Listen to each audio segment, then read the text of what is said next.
Greetings, Elizabeth Wright here. And one of the reasons that we suffer so much in this life is because we identify as our bodies and as our mind and as our thoughts and emotions. So if we begin to recognize who we truly are and remember the truth of who we are and align with that truth and identify as that truth, we will begin to feel a lot lighter, literally. So this teaching is known. It's not a new teaching. It's just a matter of really coming into alignment with it and embodying it. So we are the light. We are the light of our soul, or the light of God. And that, you can just imagine like an orb, a floating ball of light. And when we are on the other side of the veil, when we're in the ocean of God, when we're in the sea of oneness, and we're just pure spirit without a form, in that place in heaven, it is extremely joyful and peaceful and loving. Like it just feels good all the time. Then we decide to incarnate into a body down here on Earth School, and we come into these teeny tiny little bodies. We have to squish our big, beautiful, bright soul selves, squish it into this teeny tiny little body, and then feel all this pain and difficulty and go through all these challenges. And it's like, oh my God, this sucks. This is hard at times, but it's also incredibly beautiful and full of wonder at the same time. So Earth is that place of duality. It's both good and bad, like the agony and the ecstasy, right? So the truth is that we are an eternal soul.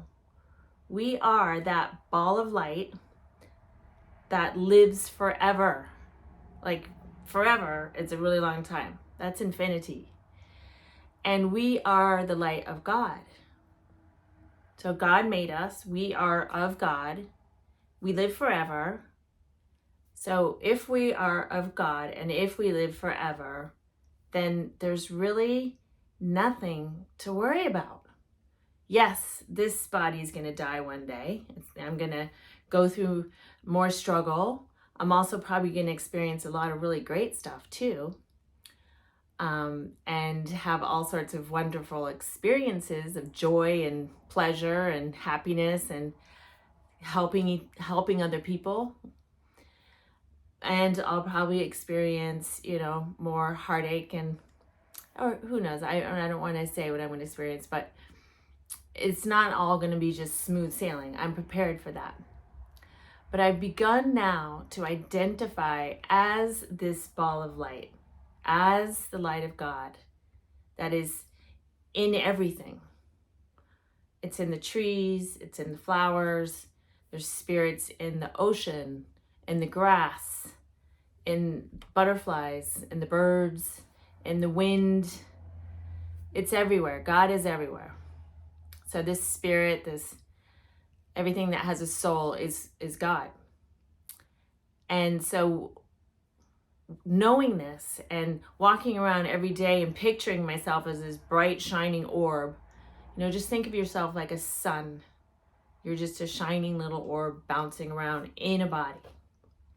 And then at night when we go to sleep, our self, our true self, the light, leaves the body. It's attached to a silver cord and it goes back across the veil. It goes into the higher realms and it talks to people and learns things, and then before you wake up it comes back into the body and your body's all recharged from sleeping.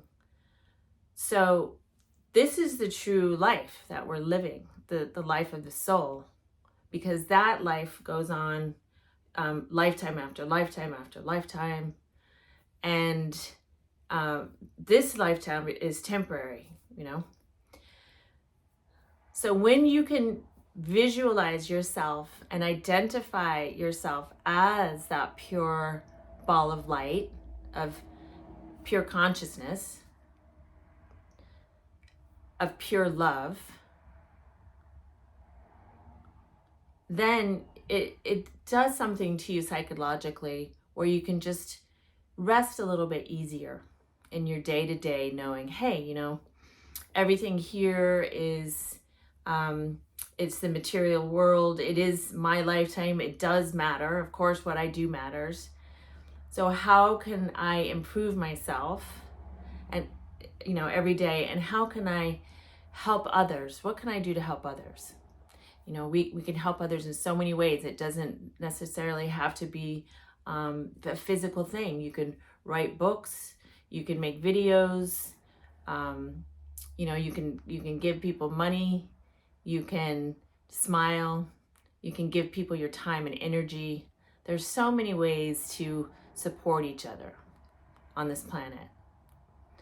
So as long as you're constantly looking for ways to improve and better yourself on behalf of God and like the whole human race, like how can I serve humanity better, you know, then it's like you're spending your time in a really positive way. And so when you think about the people who are dying, or, you know, you see so much suffering, like what just happened in Lahaina in Maui, all those souls dying. When they left their bodies, their souls, you know, were free once again to merge back into the love and the oneness of being. So they were fine once they left their bodies.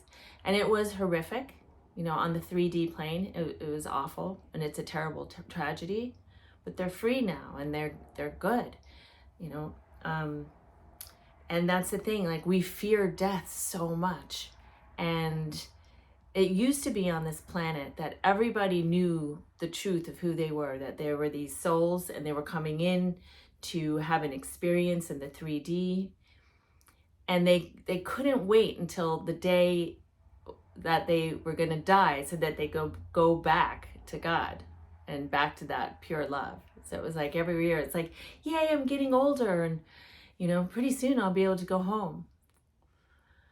And now we have such a fear of death here, and there's really nothing to fear. Like if the pain comes, it might just be temporary, but you can also be helped through it by spirit until you cross over. Some of those people in Maui who were burned alive and didn't have time to process, if person doesn't have time to process that death, they can need assistance from people to bring them across so that their transition is complete. So that is one thing. But yeah, so it's like death is not anything to fear. It's something to look forward to. And then we understand that our life is a gift for our soul. Our time here is precious. And it helps us. All the struggle, all the pain, all the difficulty is exactly what we need to grow and evolve. And all of it is to come back to the understanding that we are love, and we are here to learn how to love ourselves unconditionally, even with all our faults and all of our issues, and then also love others unconditionally. So that's it. That's what we're doing by coming back around and around and around. Love ourselves and each other in the way that God loves us. So just practice being a ball of light, you know. I am pure consciousness. I am not my thoughts. I am not my emotions. I am not this pain in my shoulder. I am not, you know, my bank account. I am not my social status, whatever. I am a beautiful being of light. I am pure love. I am the light of God. And do that over and over and over again, and see how it changes you. All right. Thanks for listening. And if you resonate with this message, if you appreciate it, I would really like it if you could hit the like button and subscribe to my channel. Have a beautiful day. Thank you. Thanks for watching.